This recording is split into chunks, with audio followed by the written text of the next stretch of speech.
سائمہ نعیم بلندیوں کی پجاری، ہر دم زندگی کے لیے نئے افق کی متلاشی، اونچی اڑان کی خواہش مند، صرف 16 سال کی عمر میں منیر چیمہ سے بیاہ دی گئی۔ منیر چیمہ اسکول ماسٹر ذرا پرانے ذہن کا انسان تھا۔ پہلے ہی دن جب اس نے دلہن کو دیکھا تو اس کا حسن اسے حیران کر گیا۔ بس یہیں سے اس کی مرعوبیت کا آغاز ہوا۔ منیر چیمہ بس چند ہی دن نو بیاہتا دلہن کے ساتھ گاؤں میں رہا، پھر جیسے ہی شہر میں مناسب گھر کا انتظام ہوا وہ اسے لیے سیالکوٹ میں آ کر آباد ہو گیا۔ گھر بس مناسب ہی تھا۔ صاحب خانہ نیچے والے پورشن میں رہائش پذیر تھے، جبکہ انہیں اوپر کے حصے میں رہنا تھا۔ سائمہ کی سب سے بڑی خوبی اس کی میٹھی زبان تھی۔ وہ اگرچہ گھرداری میں تو زیادہ ماہر نہ تھی، مگر وہ اپنی میٹھی زبان کے ذریعے اپنی اس کمزوری پر قابو پانے کا فن خوب جانتی تھی۔ اس نے منیر چیمہ کو اس بات پر بھی راضی کر لیا کہ اسے مزید تعلیم کے لیے کالج داخل کروایا جائے۔ وہ کالج جانے لگی، پڑھنے لگی اور کامیابیاں اس کے قدم چومنے لگیں، مگر نئے مہمان کی آمد نے جلد ہی کالج چھوڑنے پر مجبور کر دیا۔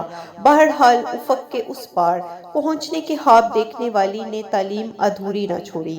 بچے یکے بعد دیگرے ہوتے رہے، مگر بچوں کو اس نے اپنے پیروں کی بیڑیاں نہ بننے دیا۔ ترقی کی دوڑ میں وہ کہاں کہاں نہیں بھاگی۔ تعلیم سے فراغت کے بعد کالج کی لیکچرارشپ، پارٹ ٹائم میں کسی دوسری فیکٹری میں جاب اور پتہ نہیں کیا کیا کچھ۔ پھر اس کے دماغ میں ایک نئی بات آئی، ہاں ایک شارٹ کٹ بھی تو ہے کامیابی کے لیے۔ وہ کیا؟ اونچے مقامات پر فائز مردوں سے دوستی۔ مگر میرا خاوند ناراض ہوگا، اب کیا کروں؟ اچھا جو ہوگا دیکھا جائے گا۔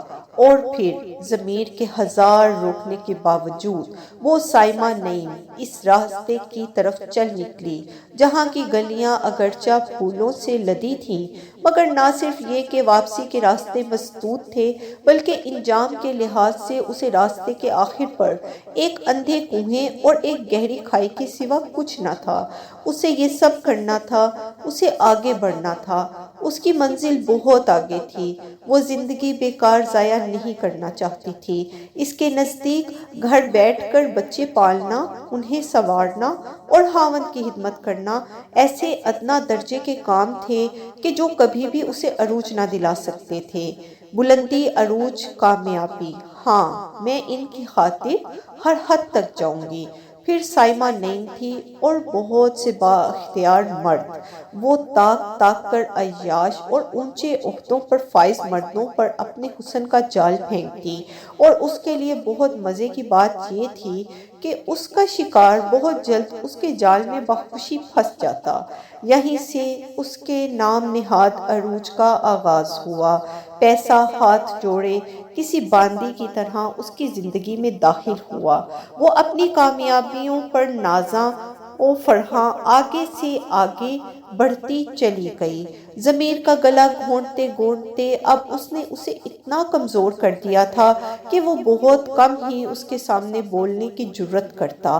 آج اس نے اپنی منزل کو پا لیا۔ وہ ایک ایسے سرکاری عہدے تک پہنچ سکی ہے کہ جہاں خدام کی فوج اس کے آگے پیچھے غلاموں کی طرح حاضر رہتی ہے۔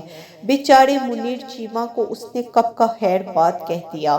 دنیا آج سائمہ نعیم کے نام سے واقف ہے، اس کی کامیابیوں کی متعارف ہے۔ کچھ پرانے ملنے والیاں کف افسوس ملتے ہوئے دکھ سے کہتی ہیں، ہم تو بیٹھے رہے وہیں کے وہیں، جبکہ سائمہ کو دیکھو کہاں سے کہاں پہنچ گئی۔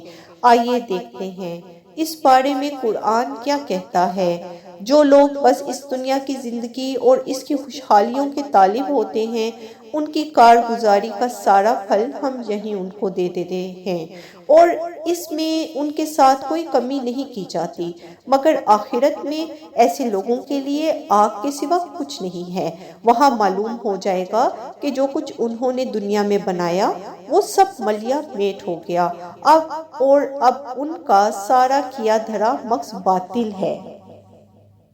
آپ کو ہماری کہانیاں پسند آئیں تو سبسکرائب کرنا مت بھولیے گا۔ چینل کو سبسکرائب کیجیے اور لائک کیجیے، اور اپنی قیمتی رائے کا اظہار کمنٹس میں ضرور کیجیے۔ شکریہ۔